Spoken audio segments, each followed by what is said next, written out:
Mahendra Kapoor fan club की जानिब से एक खूबसूरत शाम 2024 को सलाम। इस टॉपिक से एक खूबसूरत संगीत की महफ़िल की गई, जहां पर बहुत अच्छे कलाकारों ने, गुलकारों ने अपनी आवाज़ के साथ ऑडियंस का दिल जीता। ख़ास बात ये रही कि इस प्रोग्राम में शहर के बहुत माहिर डॉक्टर्स ने भी अपनी आवाज़ से दिल जीतने का काम किया है, जिसमें डॉक्टर राजेश कल्याणकर, जिन्होंने बड़े खूबसूरत अंदाज में गीत गाए, डॉक्टर संदीप राय सोनी, ये भी एक बड़े खूबसूरत अंदाज में गीत पेश करते रहे। साथ ही साथ डॉक्टर मुकेश मालू, जिनको तो लोगों ने आंखों पे बिठा लिया, जिनके गीत बार बार वंस मोर होते रहे। ये नांदेड़ की कल्चर थी, ये नांदेड़ की पहचान थी। महेंद्र कपूर फ़ैन क्लब्स के डायरेक्टर एम ए पठान साहब, संयोजक बशीर साहब और इस प्रोग्राम के जो एंकर थे मिस्टर अनवर फारूकी, जिनकी अनाउंसमेंट और जिनके एंकरिंग ने आने वाले शोहदाओं का और संगीत प्रेमियों का न सिर्फ दिल जीता, बल्कि उनके साथ बहुत मोहब्बत के साथ अपने बेहतरीन अंदाज से पेश आए। इस प्रोग्राम में बहैसियत मेहमान खुसूसी काफ़ी सारे लोगों ने शिरकत की और महेंद्र कपूर फ़ैन क्लब की जानिब से सबका वहाँ पर सत्कार और इस्तकबाल किया गया। लेकिन इस प्रोग्राम की ख़ास बात ये भी थी कि इस प्रोग्राम के अंदर, संगीत महफिल के अंदर, हमारे देश, हमारे भारतवर्ष की जो संस्कृति है, एक डांडिया गरबा डांस भी रखा गया था, जिसको सामीन ने, ऑडियंस ने बहुत पसंद किया। और ये पहली बार किसी प्रोग्राम में देखा गया है कि संगीत की महफिल में डांडियाओं के साथ एक रक़्स किया गया, डांस किया गया और आने वाले ऑडियंस ने बहुत उसे सराहा है। और महेंद्र कपूर फ़ैन क्लब के डायरेक्टर एम ए पठान साहब को, संयोजक को और एंकर को काफ़ी सारे लोगों ने मुबारकबाद दी।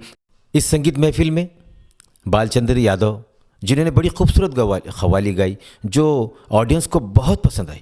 उनकी क़व्वाली ने माहौल बदल के रख दिया था हॉल का, और उस क़व्वाली ने हज़ारों आने वाले शायकीन का दिल जीता। इस संगीत महफिल में नई पहली बार सिंगर सिद्धि देशमुख ने अपने फ़न से, अपनी आवाज़ से शायकीन का, ऑडियंस का दिल भी जीता। और ऐसी उम्मीद करते हैं कि ये लेडीज़ सिंगर, ये बच्ची आगे चलकर एक बहुत बड़ी कलाकार बन सकती है। इस संगीत महफिल में सोनिया राठौर जी, जिनकी गरबा डांस ने इतना परफॉर्मेंस प्यारा किया कि लोग परेशान हो गए कि हमारे शहर नांदेड़ में कला का ये स्तर है, कला का ये मकाम है, बहुत काबिल तारीफ़ है। बहरहाल प्रोग्राम सब कुछ मिलाकर बहुत अच्छा रहा, ऑडियंस का रिस्पांस भी बहुत अच्छा रहा और ऑडियंस से खचाखच भरा हुआ शंकर राव चौहान हॉल इस बात की गवाही दे रहा था कि नांदेड़ संगीत को हमेशा चाहता है। पठान साहब, लगभग माशाल्लाह आप, मैं समझता हूँ कि 35-40 साल से इस काम को अंजाम दे रहे हैं। बिल्कुल सही है, आप जो कह रहे हैं वो बिल्कुल सही है। मैं तकरीबन दूसरी क्लास में था, तब मैंने कला मंदिर में एक शो किया था। तब से मेरा ये अपना जो मेरा हॉबी, मेरा शौक़ है, बचपन से मैं इस फ़न में जो है तो क्या है माहिर हूँ। और अब रिटायर होकर भी मुझे तकरीबन जो तो 14 साल हो चुके हैं, फिर भी मैं इस उम्र के इस दौरान मैं फिर भी ये प्रोग्राम जो तो ले रहा हूँ। अल्लाह कामयाब करने वाला है और कर रहा है।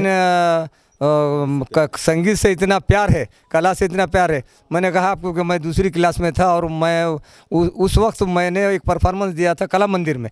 मेरा बचपन की हॉबी, मेरा बचपन का शौक़ है। मैं आज भी जो तो उस शौक़ के साथ ही हूँ, जी रहा हूँ और इस शौक़ के साथ ही मरूँगा। बहुत बहुत शुक्रिया। ये थे पठान साहब, ये थे संयोजक आज की इस खूबसूरत शाम के, जो मेरी स्क्रीन पर आपको नज़र आ रहा है, मिस्टर बशीर साहब, एक्स आर्मी ऑफिसर। आपकी दोनों की जो मेहनत है आज रंग लाई। अब और हम दोनों ये प्रोग्राम अरेंज करें और कामयाब हो गए। ये बशीर साहब थे, फौजी ऑफिसर है, ये इस प्रोग्राम के सिंगर थे। ये इस प्रोग्राम के भी जो है सो इनको अवार्ड से नवाजा गया था, उनके भी लिए दिया गया था। लेकिन ये जो मेरे नज़र के सामने है, जिनका जनता ने डिमांड की थी मुझे कि इनकी एक गीत, इनका एक आवाज़ होना चाहिए, जी हाँ, हम जो है तो गुंजकर हॉल में पठान सर के नेतृत्व में वहाँ पे सिंगिंग की प्रैक्टिस करते हैं। तो मुझसे पठान सर ने कहा था कि आप प्रोग्राम में आइए और एक 2-3 गीत गाइए। लेकिन पठान सर ने मेरी कव्वाली सुना था 2 दिन के नीचे, तो उन्होंने मुझसे कहा था कि भाई मैं ऐसा समझा है कोई और आया, लेकिन आप बहुत अच्छा गा रहे, कव्वाली आप गाइए। पठान सर के कहने पे और पाशा जी के और अनवर जी आपके कहने पे मैंने ये कव्वाली को यहाँ पे पेश किया। सर नहीं यादव जी, एक बात बोलो, कव्वाली और गीत में जो अंतर होता है वो ज़रूर बताइए आप जनता।